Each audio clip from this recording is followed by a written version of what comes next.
Estábamos en 1940, el Congreso de Población, en que las mujeres ya no tenían 5, sino 2 hijos o menos, en que la burguesía estaba aterrada por esta política de maternidad que destruía su política de población. El Congreso de Población estableció normas súper rígidas para las parejas que no tuvieran hijos y para las mujeres que no quisieran tener hijos, con un sistema de impuestos y demás. Y hubo una propaganda muy intensa para que las mujeres abandonaran los talleres y los trabajos y le dejaran ese lugar al jefe de familia.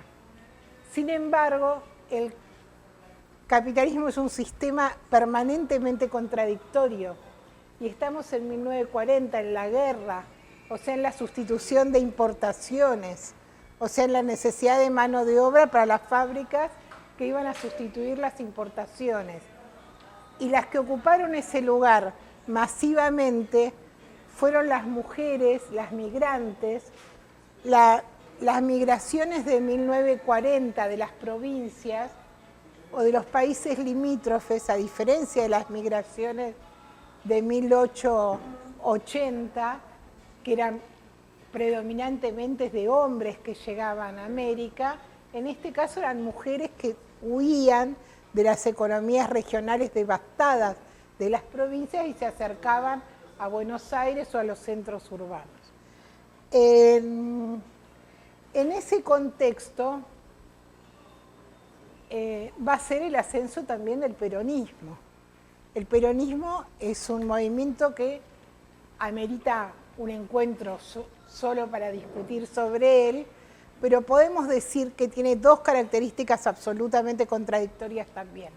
Por un lado está la imagen de Eva, la Eva de la cara lavada, de la cola de caballo, una mujer nacida en condiciones peor que desfavorables, hija natural, en un pueblito chiquitito, en una madre que no tiene un peso y que sin embargo logra llegar al nivel más alto del poder, maneja la CGT, maneja la burocracia sindical, todo lo que tiene una fundación donde hay 10.000, 12.000 mujeres organizadas trabajando.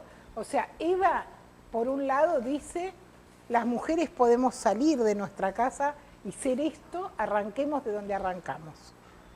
Pero Eva es una mujer absolutamente reaccionaria, que piensa que las mujeres tienen que mantenerse en el ámbito doméstico, que solamente pueden trabajar en caso de alguna tragedia familiar y de manera transitoria. Por eso Evita regalaba máquinas de coser, porque ella decía lo escrito en La razón de mi vida, las mujeres tienen que tener una platita en el bolsillo.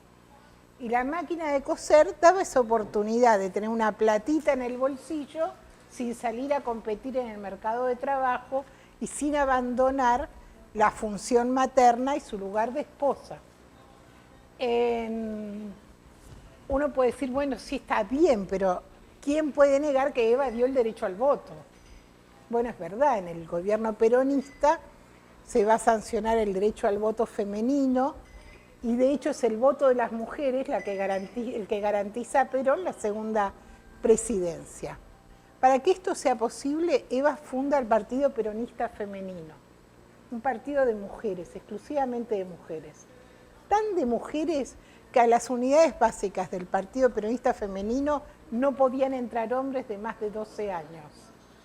Y tenían una reglamentación súper estricta respecto de lo que se podía hacer y lo que se podía discutir en esos ámbitos. Por ejemplo, no se podía discutir de política internacional, porque Eva distinguía la militancia de los hombres de la de las mujeres como los hombres embarcados en la política, en la politiquería corrupta, y las mujeres un apostolado para defender a los cabecitas negras, a los descamisados, a los desamparados. Un apostolado que no es una militancia. Es muy interesante la formación de ese partido, es un partido organizado totalmente de arriba hacia abajo. Ella nombró delegadas que fueron a las provincias a reclutar, que tenían prohibido ser candidatas, porque ella garantizó que esta primera línea después no saliera a competir de ninguna manera con ella, pero es cierto que la Argentina va a ser un país que tiene una cantidad de legisladoras enormes, enorme en un contexto en que esto no existe. Otra cuestión contradictoria del peronismo es la política social de la fundación. Todavía uno, si va caminando por Avenida de Mayo, encuentra el hogar de la empleada, que era un lugar donde podían comer todos los mediodías alrededor de 1 millar de mujeres por muy barato, y donde podían dormir y vivir mujeres trabajadoras llegadas del interior que no tenían familia y no tenían casa. Y el peronismo construyó cientos de instituciones, hogares de ancianos, asilos, hogares de niños, jardines, escuelas, que son todas instituciones que de hecho alivian la tarea de cuidado de las mujeres y facilitan que vayan al mercado de trabajo. Pero si uno lee La razón de mi vida o los textos de Eva, realmente son de una verticalidad. Yo obedezco al general, el general me ha convertido en quien yo soy, todas las mujeres debemos tener ese lugar respecto de Perón y demás. Estamos en un momento de gran retroceso de las ideas emancipatorias, porque si esto es lo que plantea el peronismo, el estalinismo no se queda muy atrás. El estalinismo ha catalogado la lucha por la emancipación de las mujeres como un particularismo que rompe la unidad de la clase trabajadora. Ha disuelto todos los organismos de mujeres que existían en la Rusia soviética, de la época de Lenin y de Trotsky, y ha disuelto todos los organismos de ese tipo en todos los partidos comunistas satélites. No hay nada que se parezca a la emancipación de la mujer, tampoco en el discurso del PC. El Partido Comunista Ruso dice, ya llegamos a la emancipación, en Rusia las mujeres son seres libres y no hay nada más para hacer, y afuera lo haremos una vez que hagamos la revolución. Pero mientras tanto, no malquistamos a los hombres y mujeres de la clase trabajadora con demandas propias de las mujeres. En ese contexto se va a dar la Segunda Guerra Mundial. Otra vez las mujeres van a ser arrojadas al mercado de trabajo como en la Primera Guerra Mundial, por ejemplo en Estados Unidos, donde las mujeres tienen muchos límites para el tipo de trabajo que desarrollan, y ni hablar si sos negra, en donde es mucho más limitado aún. Las negras podían trabajar en cuestiones de limpieza, como tareas muy plebeyas, muy secundarias. Con la guerra esas ventanas se abren. Pero en la Segunda Guerra Mundial no hay Lenin, no hay Trotsky, no hay Unión Soviética, no hay Revolución de Octubre. Sería muy largo que nos pusiéramos a charlar acá sobre qué pasó con los partisanos, qué pasó con los soldados de la libertad y con los países en que efectivamente fuerzas del Partido Comunista lograron desalojar a los nazis y tomaron el control del país, como en Italia, como en Grecia, como en Yugoslavia, o lo que sería, gracias, Yugoslavia, y sin embargo las mujeres fueron devueltas a su casa. O sea, salieron de manejar los aviones de la Fuerza Aérea Norteamericana y fueron devueltas a hacer torta de manzana, esa que una vez los dibujitos, y ponerla en el alféizar de la ventana para que se enfríe. Hay un gran malestar, porque lo que se verifica es eso que decía Engels. O sea, la igualdad legal de las mujeres no garantiza ninguna igualdad real. Esto que había sido un debate teórico, cuando él decía, cuando las mujeres no tengan diferencias legales, se van a dar cuenta que no alcanza para nada, se verifica, porque la mayor parte de los países van eliminando las diferencias. Las mujeres acceden a los derechos políticos, al voto y demás, con más o menos restricciones según el país, pero eso ya existe, y sin embargo el lugar de ellas es un lugar totalmente subordinado. Hay una primera obra que es fundante, que es El segundo sexo, de una francesa existencialista, Simone de Beauvoir. Simone de Beauvoir escribe esta obra, que es una obra monumental sobre la historia de las mujeres.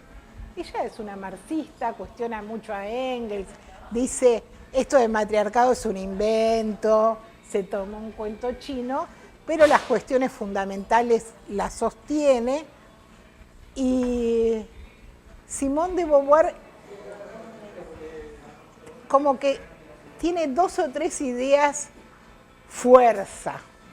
La primera es, la mujer no nace, se hace, con lo cual quita el peso biológico al ser mujer y dice la mujer es una construcción cultural, por lo tanto puede ser cambiada. Cultural, por lo tanto puede ser, la femineidad no está determinada por la biología, es una construcción que no es inmutable, como se considera hasta ahora. La otra cuestión que plantea Simone de Beauvoir es la cuestión de la importancia del trabajo en la vida de las mujeres, cómo su emancipación está vinculada a que tengan un lugar como fuerza de trabajo. En Estados Unidos, a mi juicio con una jerarquía totalmente distinta que la del trabajo de Simone de Beauvoir, está Betty Friedan. Betty Friedan es una psicóloga social, una judía norteamericana, que ella dice, el problema de la mujer es el problema que no tiene nombre. Hay un malestar, hay una desazón. Ella está hablando de las mujeres de los sectores medios blancos norteamericanos. Entonces está todo perfecto, la bow window es preciosa, la torta de manzana le salió exquisita y sin embargo tiene una angustia que no sabe qué hacer con su alma y a las 7 de la tarde le empieza a dar al bourbon o como se llame y sigue. Porque mientras tanto el marido está en las reuniones de laburo o está laburando o está con los amigos y los hijos se fueron a estudiar. Y ella está sola con una vida que no tiene ningún sentido. Es impresionante. La mina edita este libro, La mística de la femineidad se llama, que se empieza a vender de decenas de miles, cientos de miles. Las minas discuten la mística de la femineidad en la plaza. Bueno, obviamente esto no es el libro, ¿qué es lo que pasó? Hay un antecedente que siempre se olvida y a mí me gusta mucho rescatarlo, que es que en 1961, en el momento del temor al holocausto nuclear, a una guerra en que los rusos y los yanquis se disparen con armamento nuclear y desaparezca el planeta, hay una mina, no me acuerdo el nombre, que es una dibujante, dibuja cuentos infantiles, que empieza a hacer una cosa de boca en boca para decir las mujeres tenemos que pronunciarnos a favor de la paz.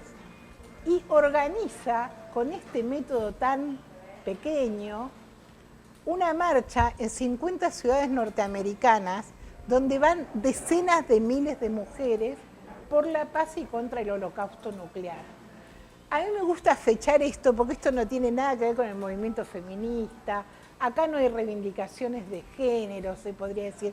Lo que hay es lo que nosotros reconocemos como el movimiento de mujeres. O sea, mujeres que dicen,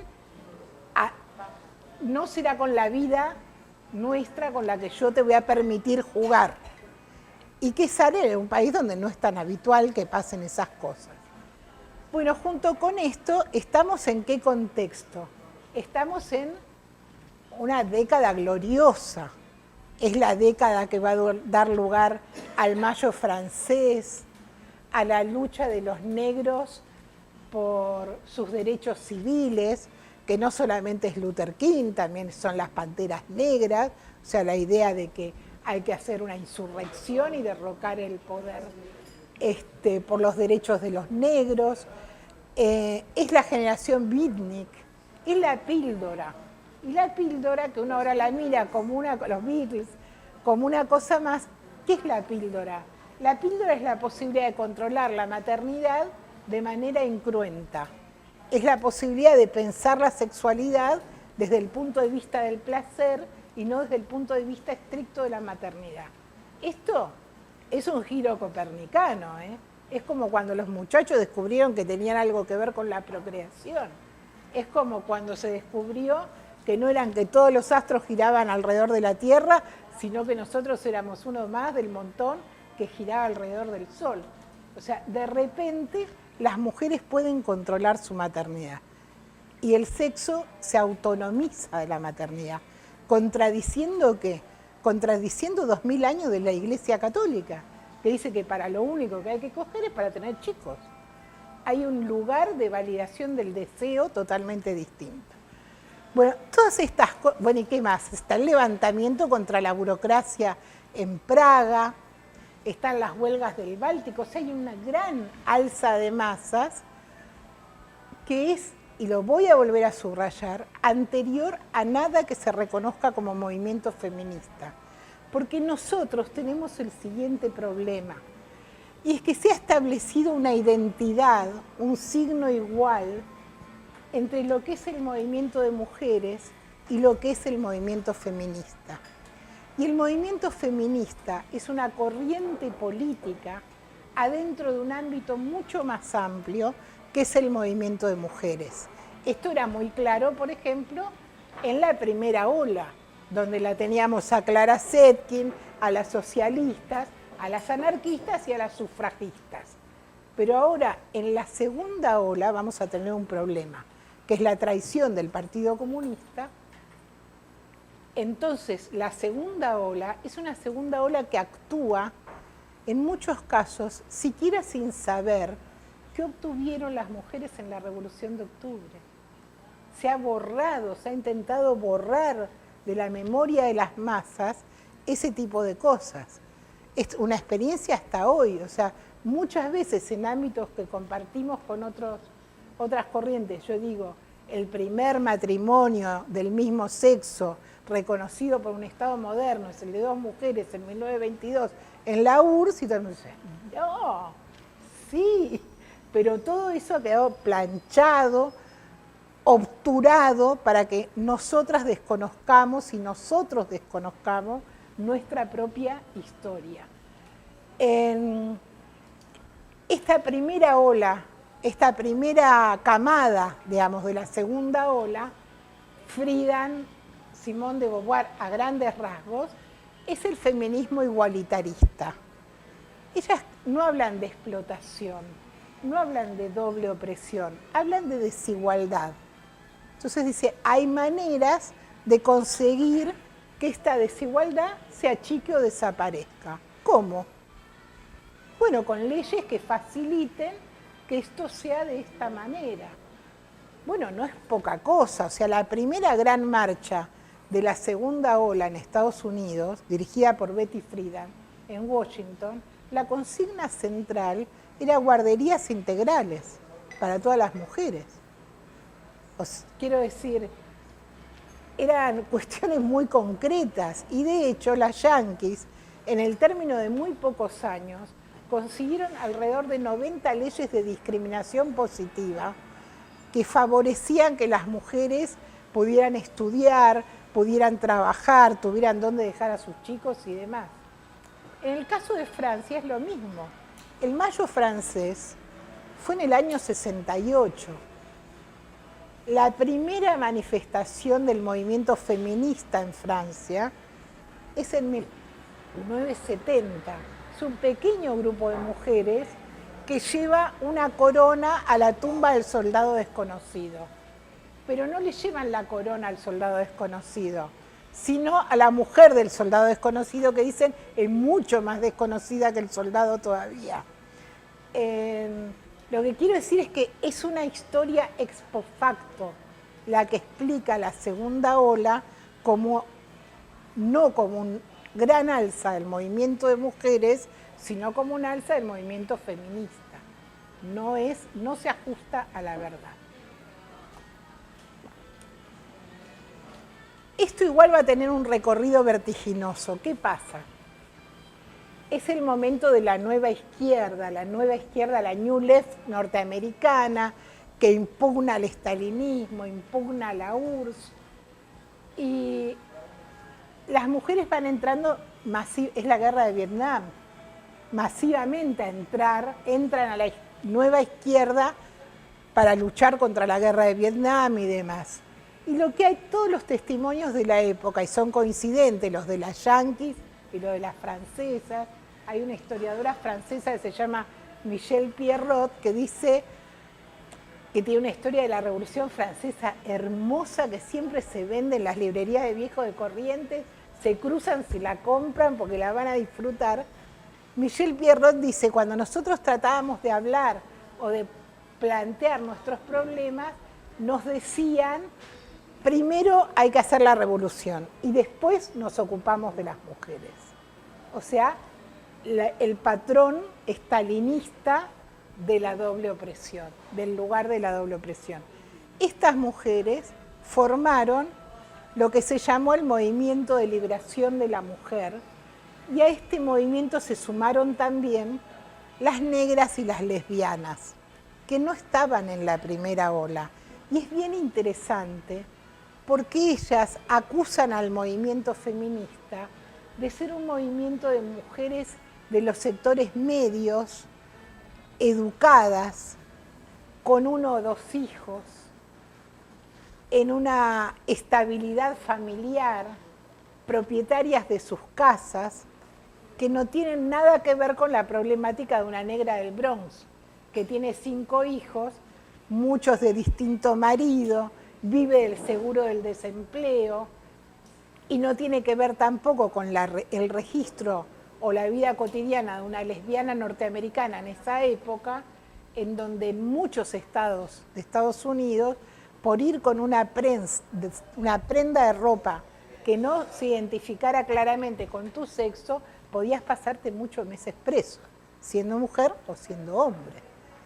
También es la revuelta de Stonewall en 1969, la primera gran revuelta del movimiento gay, en donde a partir de una racia policial, en el Village, en el barrio donde estaban gays y lesbianas, en esa época no se llamaban de tantas maneras, la diferencia sexual, hay una racia de la policía y durante 2 días gays y lesbianas tuvieron a raya la policía yanqui, que es de temer, y controlaron ese barrio y está fechado como, bueno, por eso la 69 se llama la 69, en honor a la revuelta de Stonewall. ¿Qué pasa con esta nueva camada de mujeres que en general son más jóvenes, más pobres, trabajadoras, negras o lesbianas?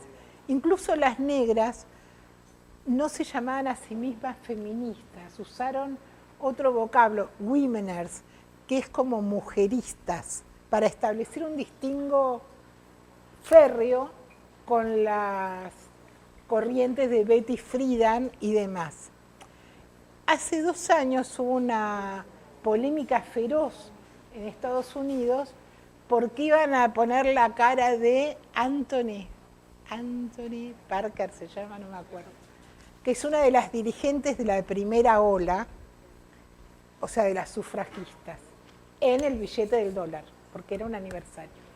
Y las organizaciones de mujeres negras de Estados Unidos salieron a decir que los iban a quemar en la plaza pública, porque esta señora era una segregacionista, una racista, que nunca admitió que las organizaciones de mujeres negras marcharan junto con las sufragistas, y que el feminismo norteamericano jamás se pronunció contra los linchamientos. En Estados Unidos, en un periodo de alrededor de 6 años, fueron linchados por lo menos 10.000 negros acusados de violar a mujeres blancas. y en realidad esto era una estratagema para quedarse con las tierras de las familias negras que habían conseguido tierra después de la guerra de secesión.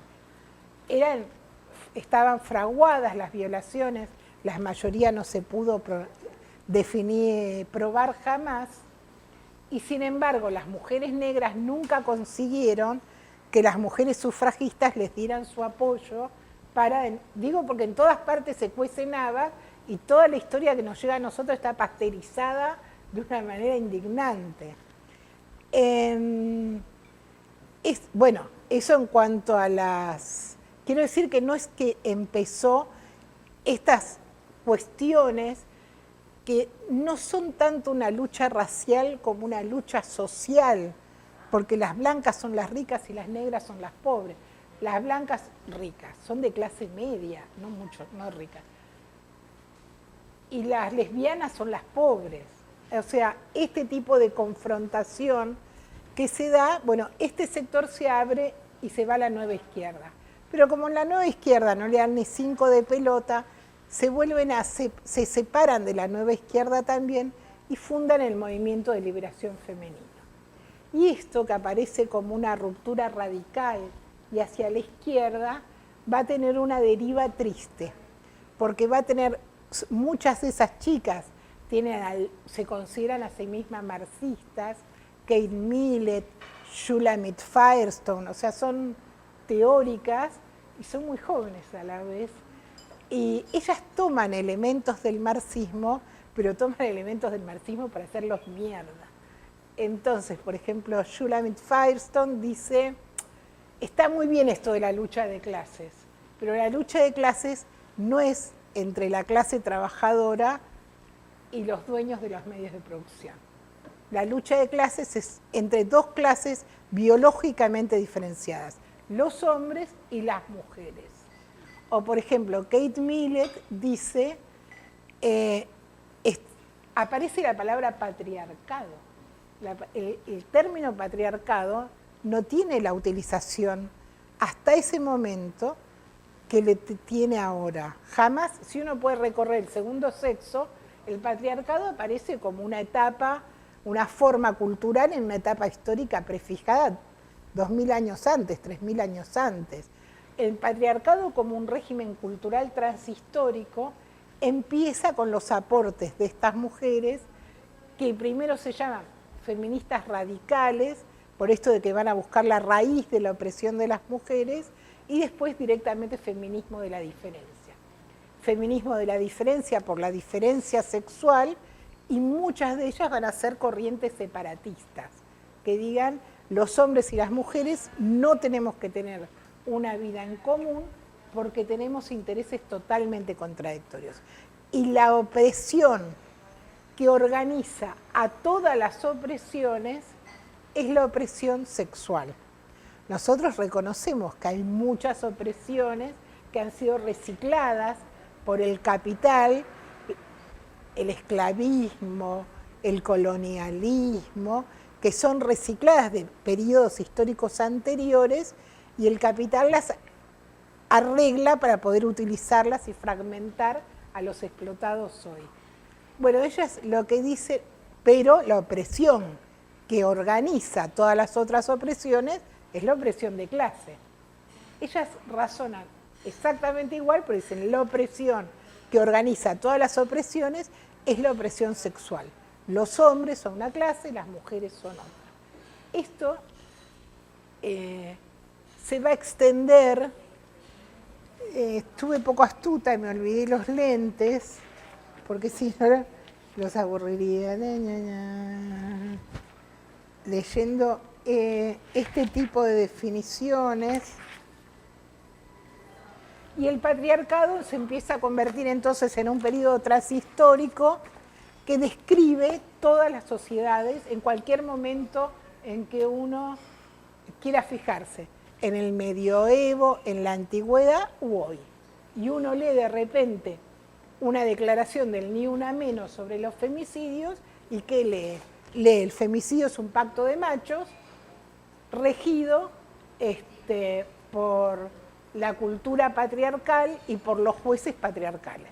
O sea, esto recorre hasta hoy, esta concepción del mundo que sale del feminismo de la diferencia, es la concepción del mundo con la que nosotros discutimos muchas veces con organizaciones de mujeres y no solo de mujeres.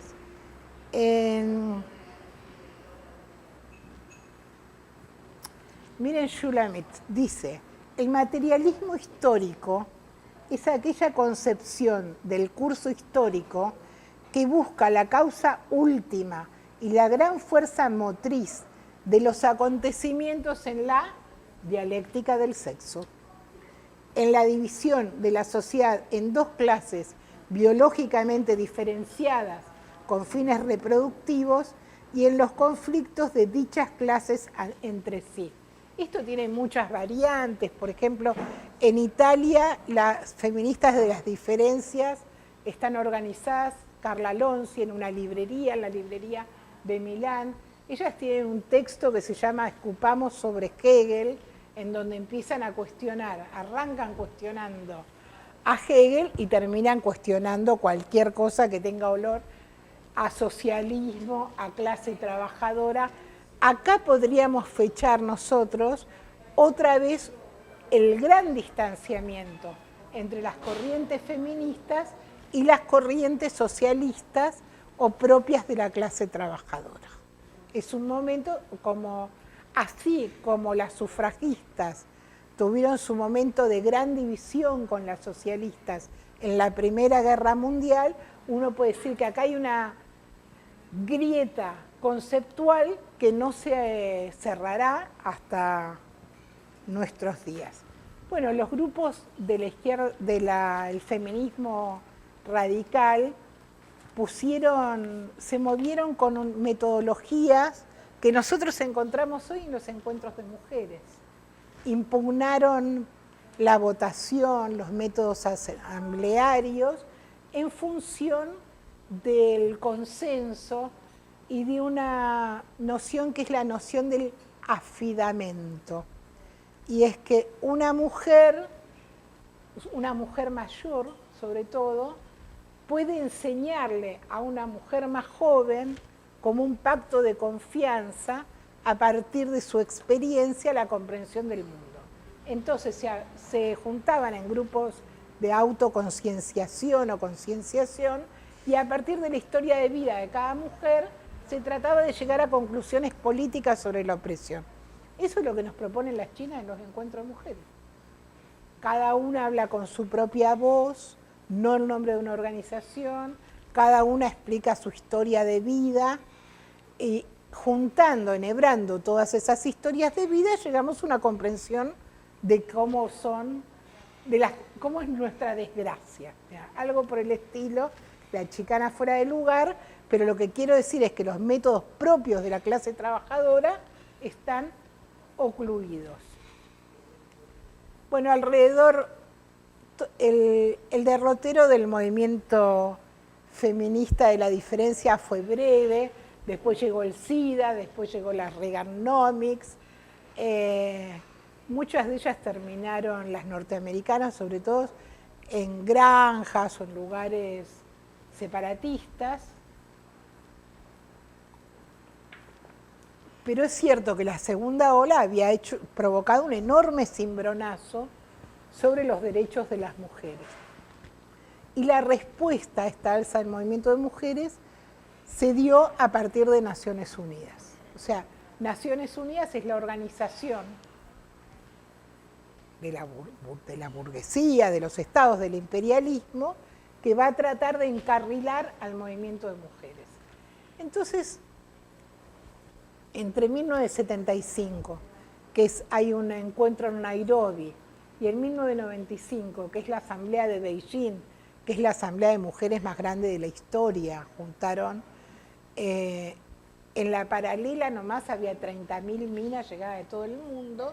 En esos 20 años, Naciones Unidas va a darse una política de cooptación feroz del movimiento de mujeres a través de la cooptación de las direcciones de las corrientes feministas y también del movimiento de mujeres. ¿Cómo?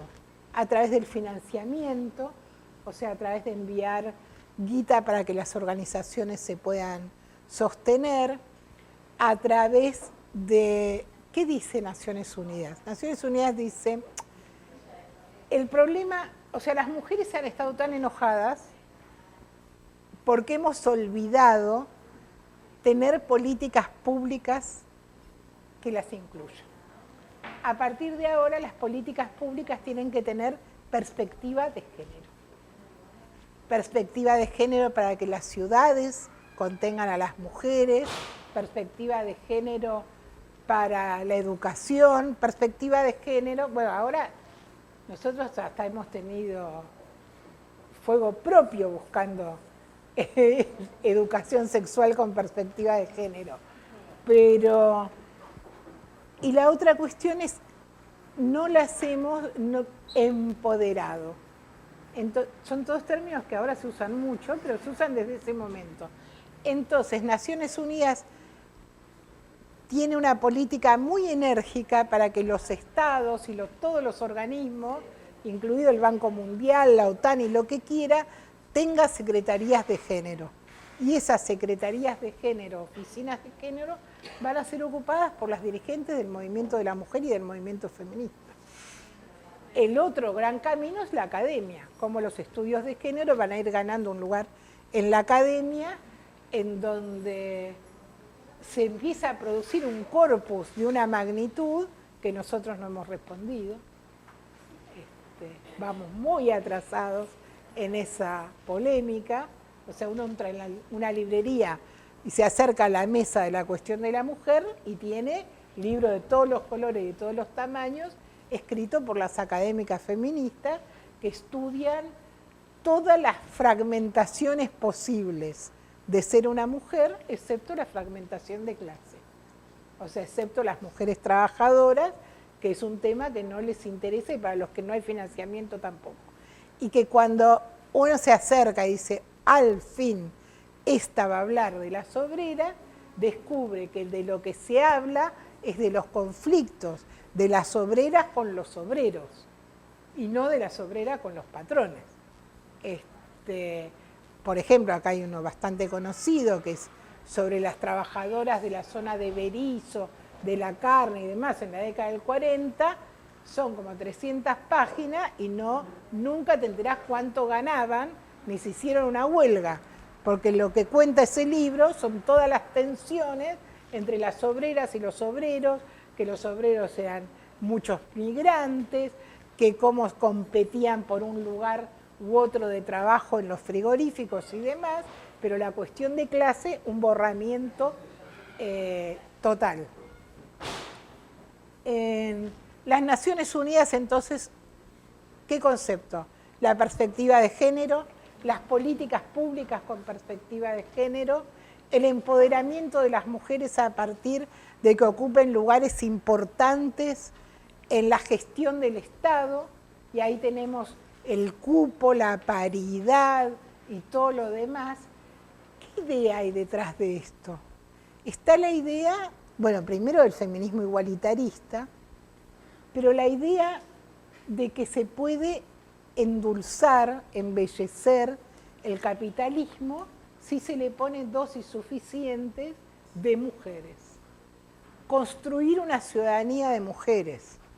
Si uno pone ciudadanía de mujeres en Google, le empiezan a salir documentos de Naciones Unidas en cantidad, y la ciudadanía de mujeres es eso que la burguesía no pudo reconocer a las mujeres ni en la Revolución Francesa. O sea, en el momento más revolucionario de esa clase social, no pudo reconocer el derecho del ciudadano de las mujeres. En un momento de ocaso de un régimen social, eso es totalmente más inviable. Y no es una cosa que uno tenga que discutir mucho, porque después de 20 o 30 años de las políticas de perspectiva de género, la realidad que tenemos las mujeres son 4 millones de traficadas por año para las redes de trata, el femicidio. En los países semicoloniales el aborto sigue siendo un derecho que no es reconocido. la violencia doméstica que se potencia de manera infinita por la desintegración social y familiar de un régimen que se cae a pedazos. O sea, todas las políticas públicas y toda la sanata de las buenas leyes que quería Mary Wollstonecraft en 1760, se demuestran la impotencia para cambiar lo que nosotros llamamos la doble opresión, la esclavitud doméstica y demás. La cooptación de Naciones Unidas, les decía, culminó con Beijing. En Beijing se dividieron el mundo así. Así y así. La Unión Europea o Europa se ocupó de África y Asia. Y Estados Unidos, a través de la USAID, la Alianza para el Progreso, o sea, la CIA, se ocupó de América Latina. Construyeron una cosa que se llamaban grupos focales para detectar cuáles eran los grupos de mujeres que podían participar en Beijing. ¿Para qué? Porque ¿quién iba a poder bancarse un viaje a Beijing? O sea, si no te pagaba la cooperación internacional, no llegaba ni a Matadero. Así que, a partir de esos grupos focales, se decidió qué grupos de mujeres iban a participar en Beijing y cuáles no. El paralelo del paralelo. Ustedes saben que Naciones Unidas está integrada por muchos países y uno de ellos es el Vaticano. El Vaticano impulsó Beijing con varios requisitos. El más importante, o el más importante para hablar hoy, que el derecho al aborto quedara fuera de la agenda. ¿Qué pasaba en casa? En casa o en América Latina. En América Latina no hay segunda ola del movimiento feminista. Lo que hay es una enorme alza del movimiento de mujeres. Las mujeres participan en la lucha contra las dictaduras latinoamericanas, por ejemplo. Por eso las hermanas Mirabal contra la dictadura de Trujillo. Las mujeres participan hay una generación completa de las primeras delegadas de base en las fábricas. Se van a incorporar a las organizaciones deslumbradas por la Revolución Cubana y por el castrismo, a las formaciones especiales, a las organizaciones guerrilleras. El faro es la Revolución Cubana en América Latina. A nadie le interesa ponerse a discutir mucho cuáles son los problemas específicos del género, porque lo que hay ahí es la ilusión de que tenés el primer territorio socialista de América Latina y lo querés agrandar, cosa que a las chicas de Nueva York no les pasaba.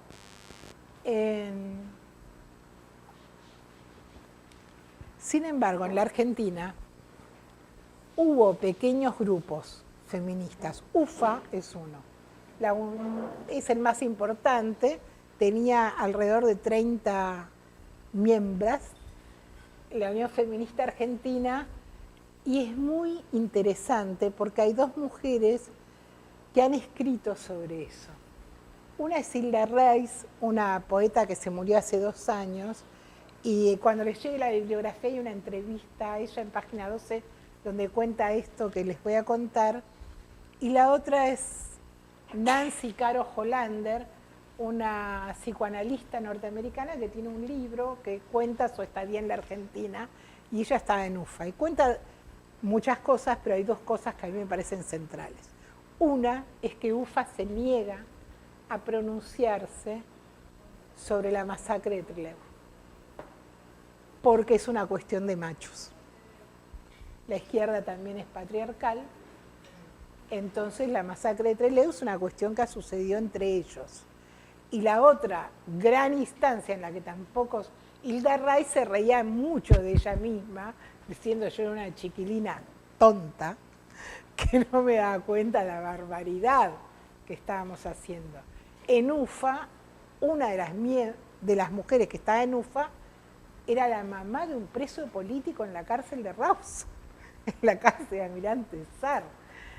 Y la otra cuestión es que no condenan al golpe de Pinochet con los mismos argumentos. Una guerra entre patriarcas. Bueno, ustedes se dan cuenta que en la época de las coordinadoras, del clasismo, Cordobazo, olvídate.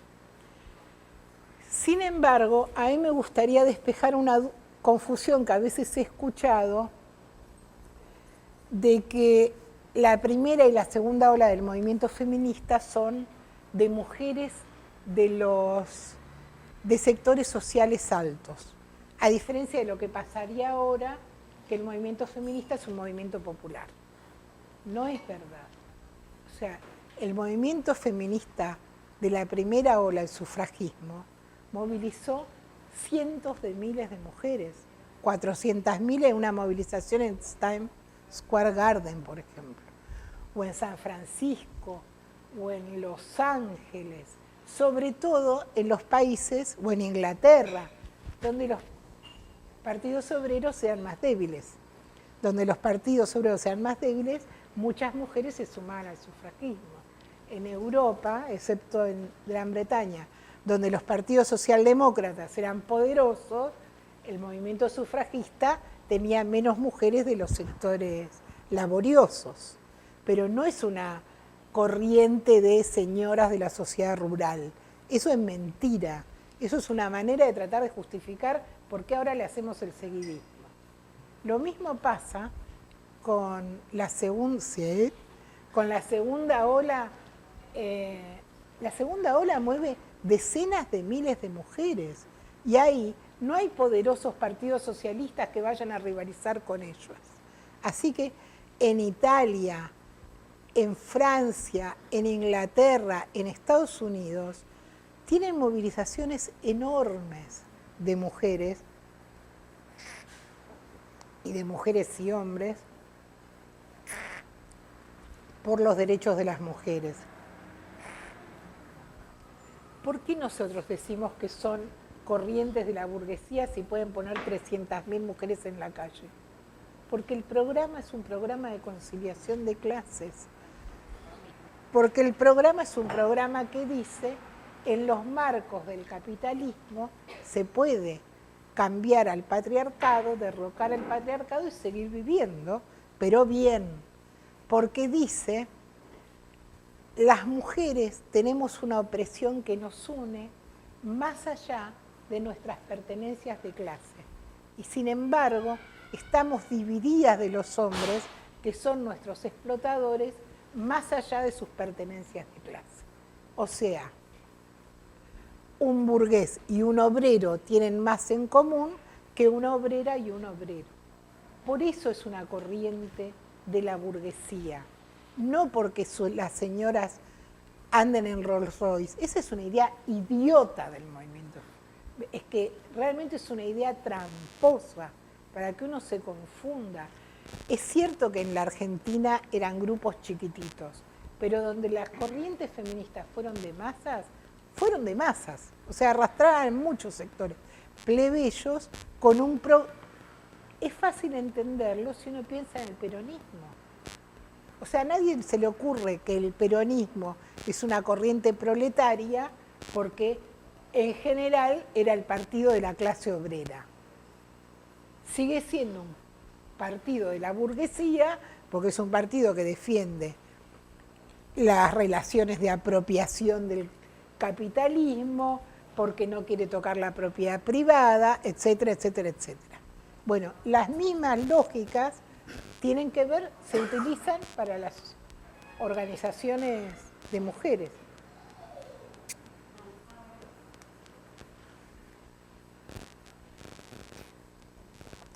Las organizaciones feministas en la Argentina van a pegar un salto cualitativo cuando termina la dictadura. Por supuesto, no participaron en la resistencia antidictatorial. Y acá tenemos el ejemplo de un enorme protagonismo político de las mujeres en la lucha antidictatorial. Las madres de Plaza de Mayo, la comisión de familiares. O sea, las mujeres fueron un factor no hace falta ni explicarlo, de una importancia total en la lucha contra la dictadura. Pero no son las organizaciones feministas las que participan ahí. Cuando vienen muchas, empiezan a regresar del exilio, muchas mujeres, con la restauración democrática, muchas vienen de países donde las corrientes feministas son importantes.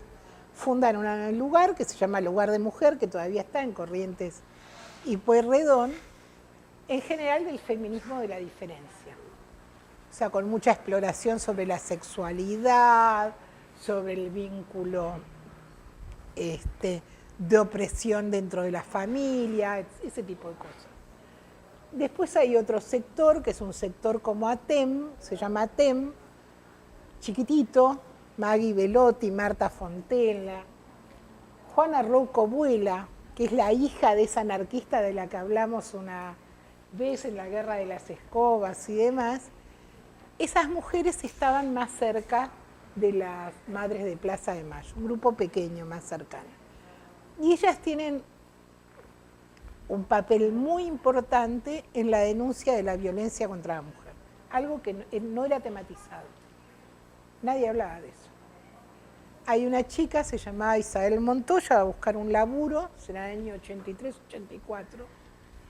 El tipo la trata de abusar, la piba se tira por la ventana, se muere.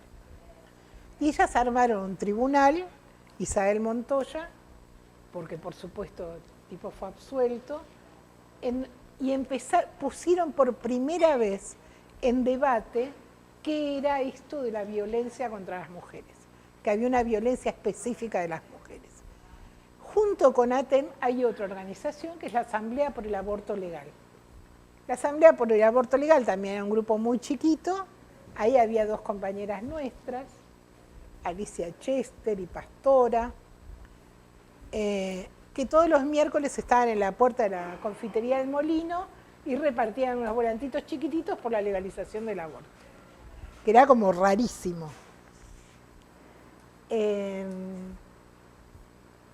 Eso se dinamitó después de Beijing, porque lo que logró la gran asamblea de mujeres de Beijing fue decir que no era la hora del aborto en los países atrasados, que había que hacer un enorme trabajo cultural con la población. Habían ido dos mujeres de la Asamblea por el Aborto Legal, Marta Rosenberg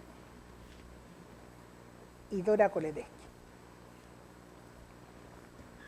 Y cuando volvieron, se dinamitó la Asamblea por el Aborto Legal y fundaron una cosa que se llamó el Foro por los Derechos Reproductivos, porque el canje que habían hecho en Beijing era que no era la hora del aborto, pero sí era la hora de discutir leyes de derechos reproductivos. O sea, era la hora de discutir leyes que garantizaran, por ejemplo, la anticoncepción, que en el sistema público de salud te distribuyeran anticonceptivos y que hubiera educación sexual en las escuelas. Nosotros nos olvidamos de estos antecedentes durante la marea verde. Bueno, se dinamitó y durante 10 años el movimiento de mujeres, con perdón de la grosería, estuvo pelotudeando en el lobby parlamentario para discutir el inciso A de la Ley de Derechos Reproductivos, cuáles eran los anticonceptivos que había que distribuir y cuáles no. No es que la ley no tuviera importancia, la ley tenía importancia, porque hasta ese momento no se distribuían anticonceptivos en el sistema público de salud. Había habido un intento en el gobierno de Isabelita, Isabel vetó la distribución de anticonceptivos en el sistema público de salud. O sea que era muy importante que fuera accesible para las mujeres de los sectores populares que se atendían en el hospital. Pero el precio de esto fue dejar de lado la lucha por el aborto.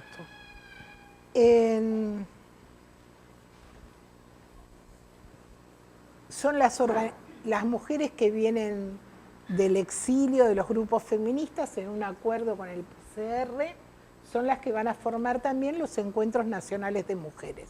En realidad esta es una política que se definió en un encuentro feminista en el sur de Brasil, en Bertioga, y en toda América Latina hubo por algunos años encuentros nacionales de mujeres. En la Argentina es el único lugar donde perdura.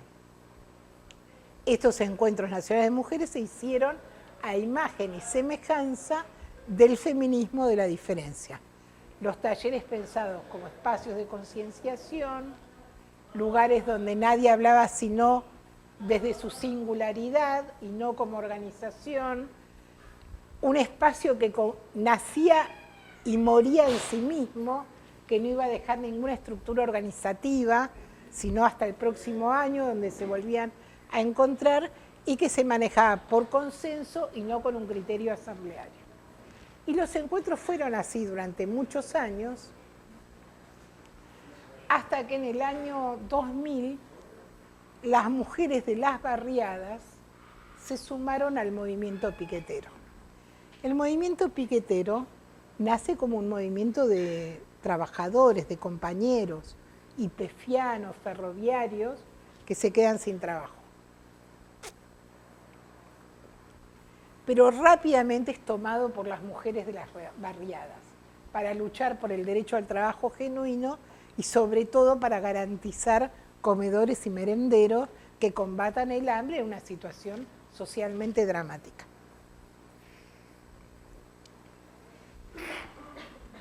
En mi opinión, no vamos a hacer cargo de la tendencia de esta opinión, en mi opinión, las mujeres del movimiento piquetero zamarrean al partido, porque sacan de la letra del programa y ponen en la vida misma la discusión de cómo es la vida de una mujer trabajadora. O sea, en las asambleas, que mayoritariamente eran de compañeras, aparece la violencia como una cosa cotidiana. Las compañeras venían golpeadas, una, otra, todas, un desastre.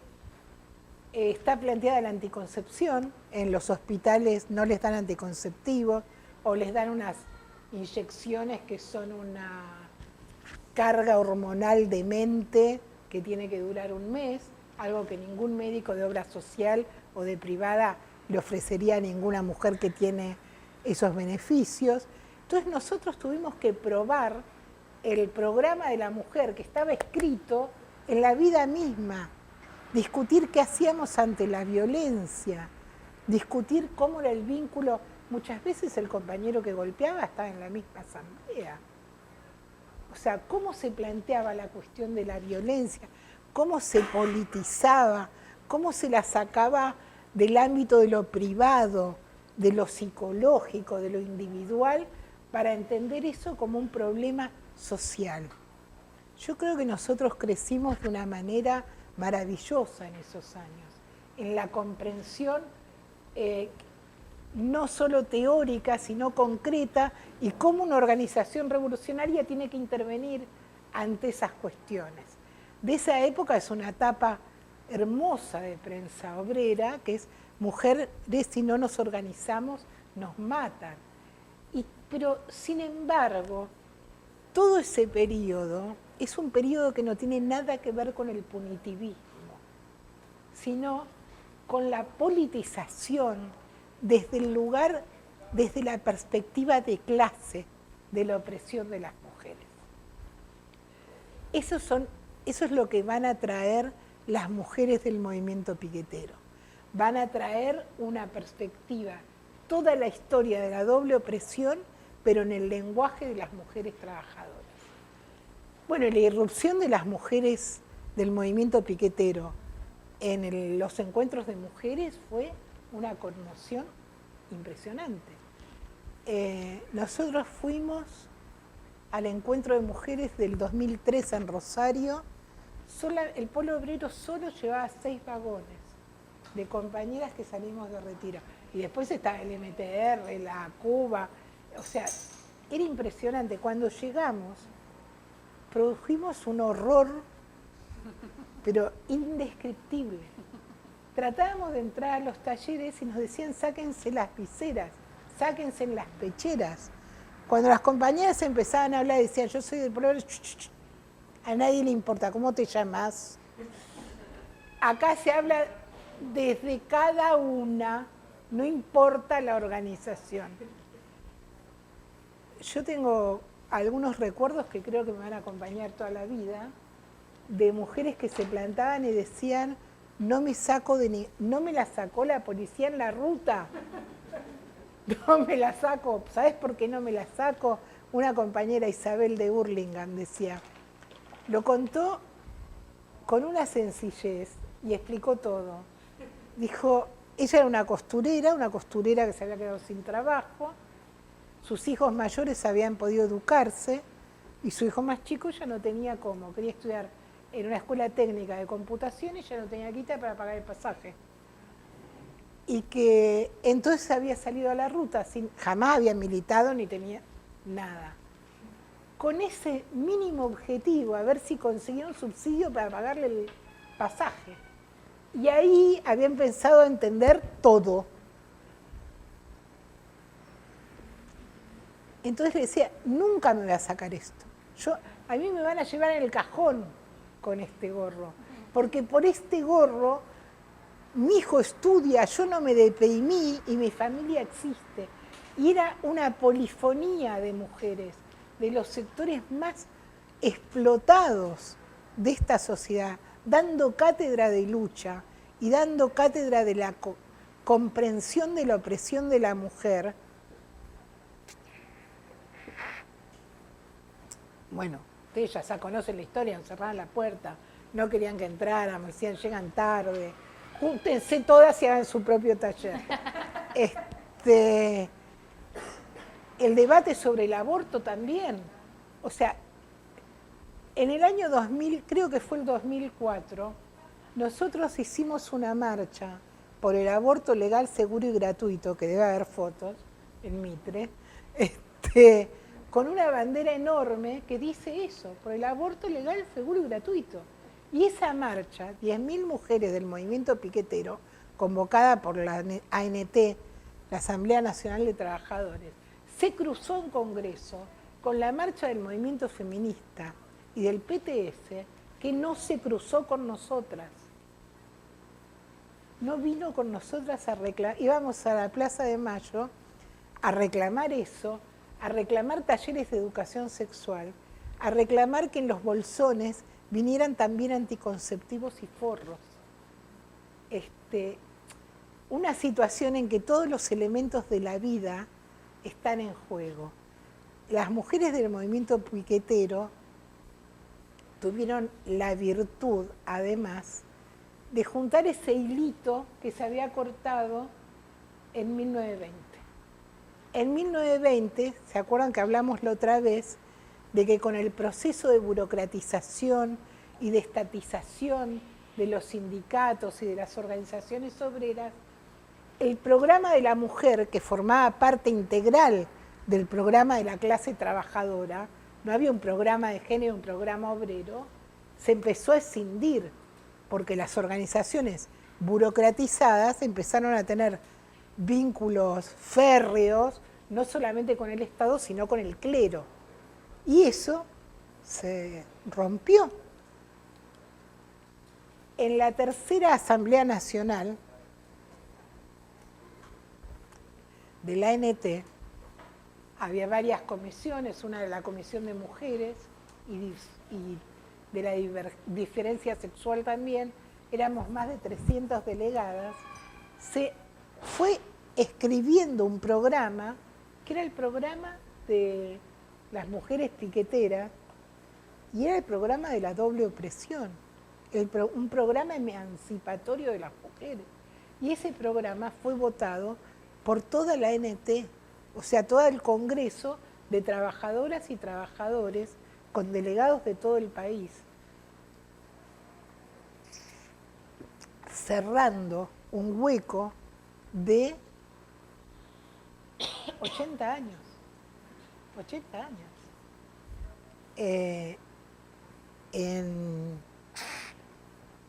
Está en la bibliografía. es una maravilla que si no la contamos nosotras no la va a contar nadie. O sea, la unión de programática de la emancipación de la mujer con el Programa General de la Clase Obrera fue hecha por las mujeres más explotadas de este país en el contexto de una Asamblea Nacional del Movimiento Piquetero. Ahí se definió que el Estado es responsable. El Estado es responsable quiere decir el Estado capitalista, este régimen social, es responsable, creo que empieza diciendo eso. Y esa concepción no es una concepción tan extendida. No es que uno va a Montevideo y va a escuchar en una movilización de masas la idea de que el Estado es responsable. Es cierto que esas cosas en los procesos revolucionarios se licúan rápido. Hace un año en Chile, las estudiantes secundarias tomaron las escuelas contra el patriarcado y el machismo. Y de eso no ha quedado nada, porque los pacos les tiran a las chicas y a los chicos juntos. Quiero decir que hay procesos que vertiginosamente saldan estas cuestiones. Disculpen, pero quiero...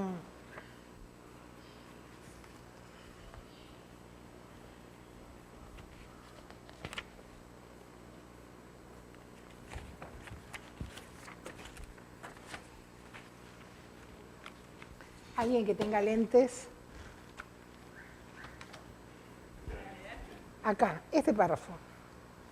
¿Entre comillas? Sí. Las compañeras valoramos la importancia de que se constituya esta comisión de la mujer para debatir y resolver los problemas y nuestras reivindicaciones en el marco de este Congreso de Trabajadores. Por lo tanto, planteamos un lugar permanente de las mujeres en la Asamblea Nacional de Trabajadores, llamada Asamblea Piquetera, y señalamos este importante paso a las luchadoras como dirigentes de nuestras organizaciones. Responsabilizamos de los problemas de la mujer a este sistema social capitalista, basado en la explotación, que es la fuente de toda discriminación. Resolución de la Comisión de Mujeres en la Quinta Asamblea Nacional de Trabajadores 2003. Esto es un documento que vale oro y nadie le da 5 de pelota. Bueno, todos sabemos cómo siguió la historia, después entró el gobierno kirchnerista, un enorme proceso de cooptación de las organizaciones piqueteras, el tridente vaticano y todas esas cosas. Pero la cooptación no logró borrar la idea del Estado responsable. No logró borrar otra cuestión, es la necesidad de apelar a los métodos de la clase trabajadora, a los métodos de la acción de masas y de la lucha callejera para lograr nuestras reivindicaciones. Por eso desaparece una chica en un barrio y la gente va a la comisaría y empieza a cagar a piedrazos a la comisaría y va, corta la ruta, se pierde una estudiante de la zona oeste de la capital y las familias y los docentes van y cortan la esquina de la escuela, ese tipo de cosas. La apelación a la acción directa, nada que ver con el lobby parlamentario, nada que ver con el cabildeo, nada que ver con negocio con 3 diputados que van a hacer no sé qué después.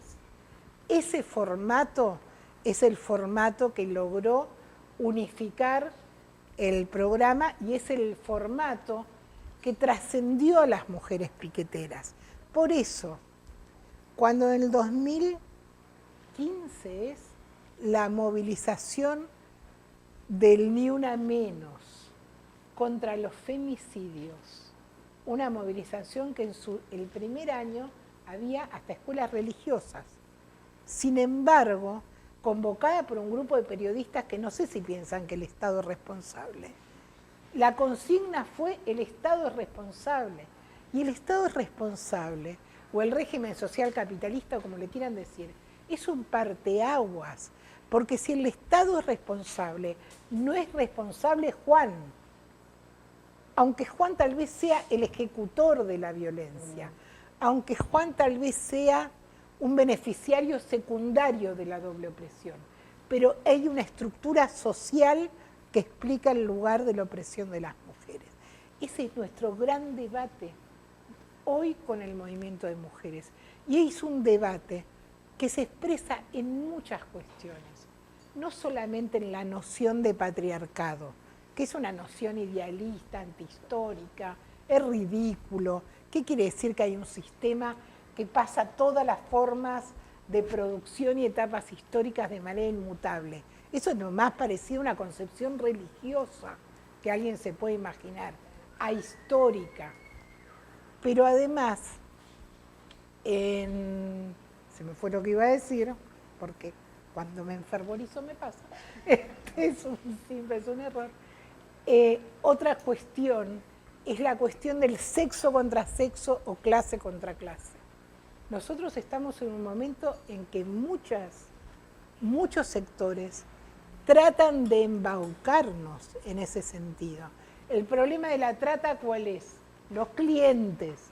Si no hubiera clientes, no habría trata.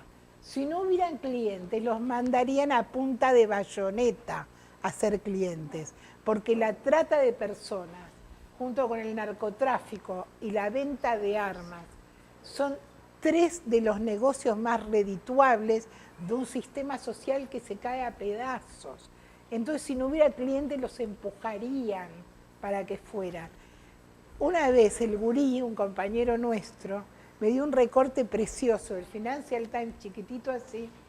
Decía, mira esto, Olga, Grecia, para entrar en la Unión Europea, no le cerraban las cuentas, tenía que tener un déficit mínimo.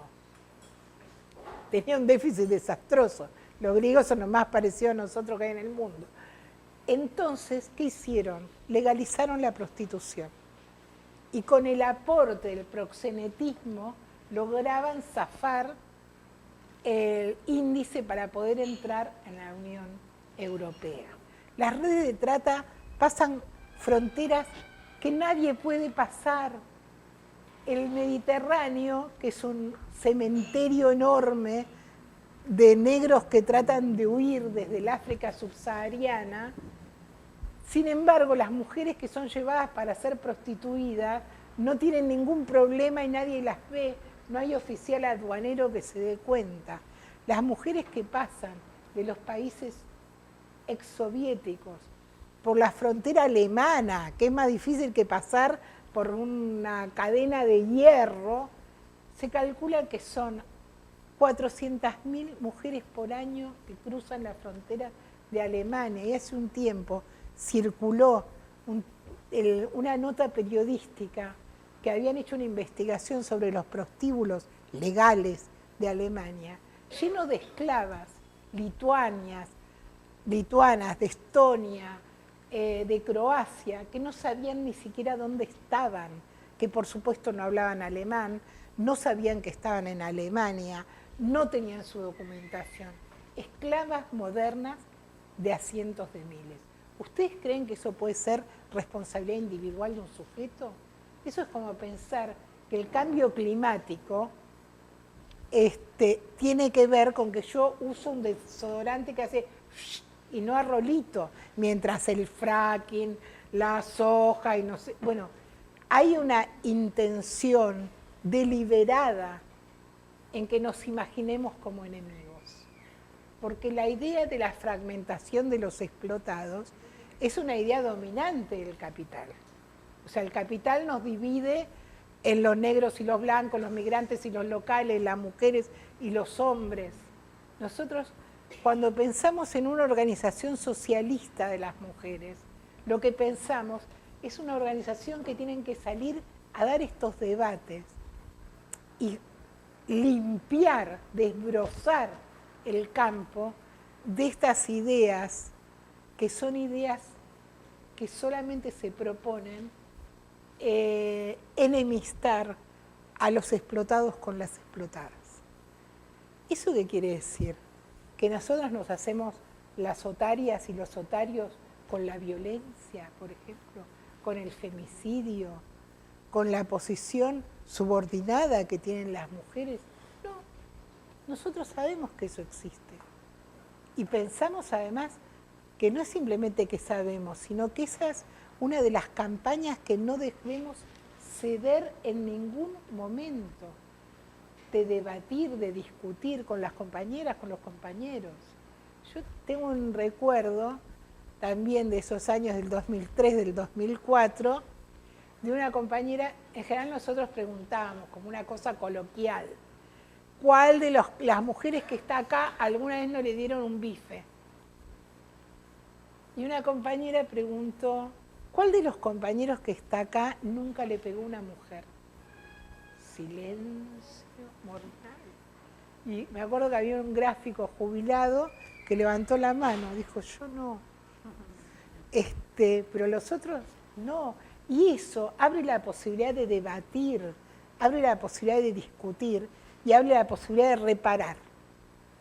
Cuando uno piensa que el violento es un enemigo que debe ser denunciado, escrachado, separado, excluido, no va hacia ningún lado, porque después ese violento viene otro y después otro y después otro. No hay ninguna solución para el problema de la violencia si no se aclara primero. No hay ninguna solución para el problema de la violencia en los marcos de un régimen social que se basa en la violencia, en la explotación, en la alienación. Lo que nosotros podemos hacer es poner límites a eso y discutir lo que consideramos que ahí sí divide a la clase trabajadora. Un violento es el ejecutor de un mandato de un régimen social que lo oprime. Y hay que discutirlo en esos términos también. Me fui para el lado de los tomates. Ustedes sepan Estábamos todos concentrados. Sí. En ese contexto, estamos hoy. ¿Dónde estamos hoy? En ese contexto fue la gran marea verde. En ese contexto fue que cientos de miles de mujeres salimos a luchar por el aborto legal. Y porque vino el Ni Una Menos, la huelga de mujeres cuando nadie decía que se podía hacer huelga, y menos que nadie, la burocracia sindical, el atril y una huelga que, miren, nosotros no hemos difundido mucho un logro que hubo en la fábrica Nor durante algunos años, y es que la comisión clasista, la comisión interna clasista de Nor, había logrado arrancar que el 8 de marzo fuera un día feriado y pago para las compañeras de la empresa. De la misma manera que el día de la huelga general de mujeres, que creo fue el 17, ¿sí? 2017, en las fábricas con comisiones internas clasistas que dirigíamos nosotros, como AGR, se votó adherir al paro de las mujeres. A diferencia de los lugares de trabajo donde había hegemonía feminista, por ejemplo, en muchas juntas internas de ATE, donde se votó que los hombres no podían participar de las asambleas y no tenían que cumplir el paro. Curiosamente, la gente que vota a Scioli y que después votó a Fernández, pero que no quería que los compañeros nos acompañaran en nuestra lucha. Quiero decir que esas dos caras de la radicalidad feminista también es algo que tenemos que discutir y que poner en cuestión. Porque en nuestra experiencia en el presente es que los sectores que parecen más radicalizados en contra de la opresión de género son sectores que están encolumnados detrás de partidos patronales que llevan a gente de temer, digamos. Y otra vez el Vaticano, y Bergoglio, y el Papa, y Grabois, y Ofelia y su ruta, digamos. La lucha por el derecho al aborto es como un laboratorio donde todas estas contradicciones políticas afloraron.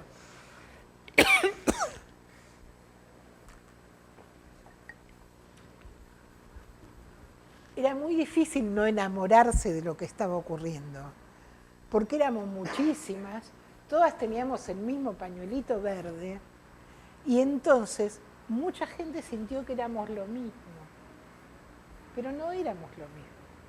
A tal punto no éramos lo mismo que algunas nos quedamos de este lado y las otras, cuando los senadores votaron en contra, aunque se suponía que había 1 millón de mujeres y hombres en las calles por el derecho al aborto, echaron la culpa a las que estábamos abajo, diciendo si hubieran sabido votar bien esto no pasaba.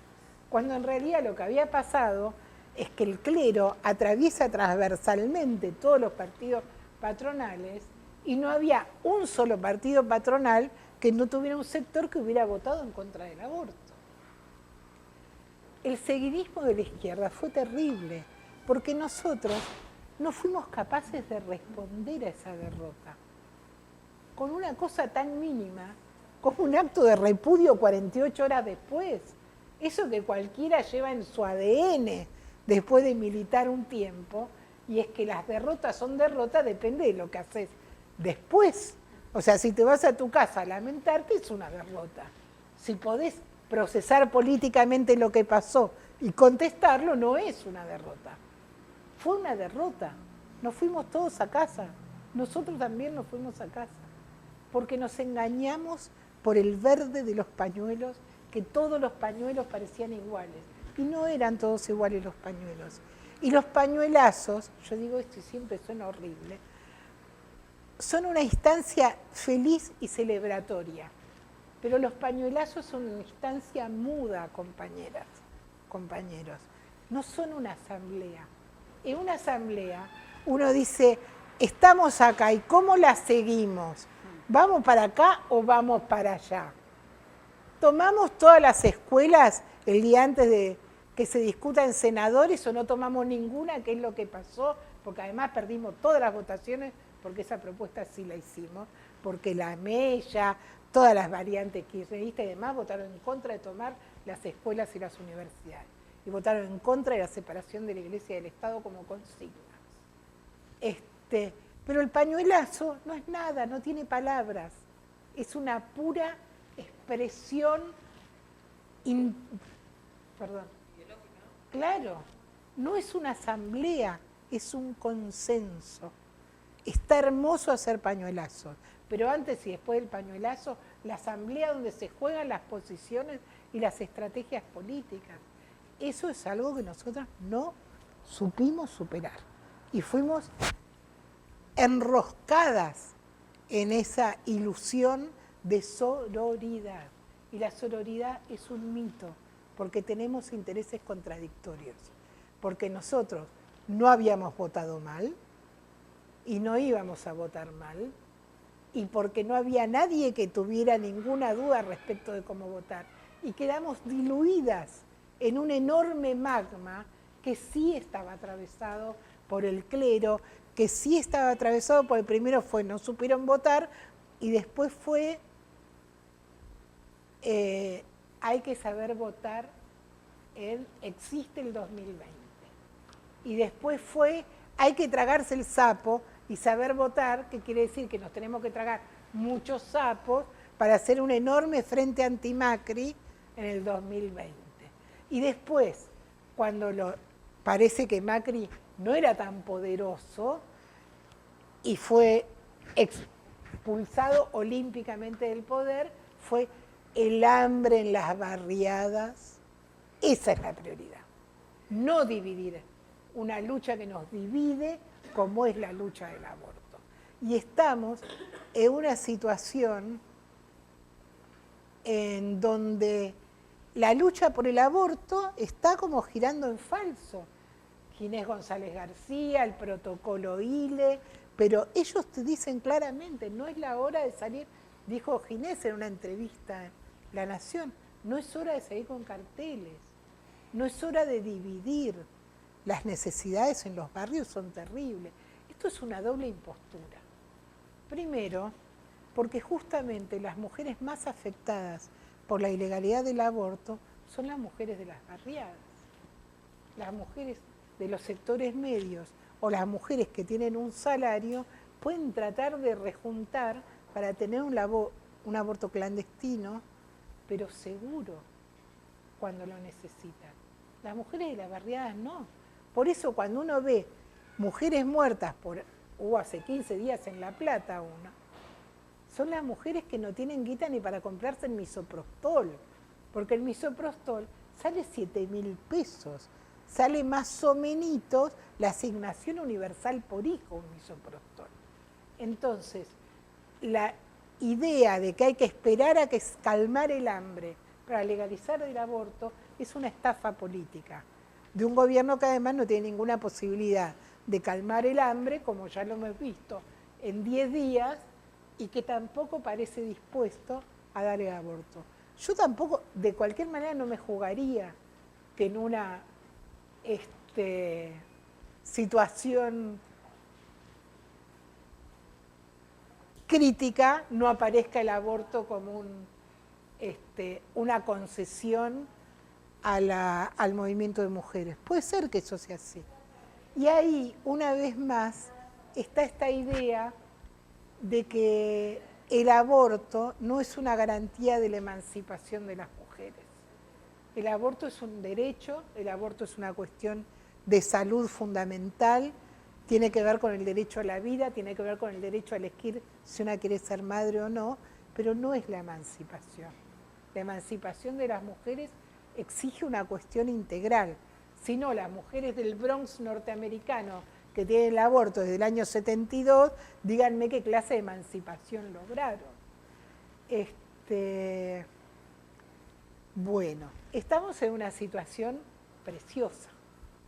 Estamos en una situación preciosa porque estaba mirando el editorial que nos deja 1919 y 1920, y no sé si lo vieron, hay un periodista del Financial Times que dice que va a quedar como el año de las rebeliones.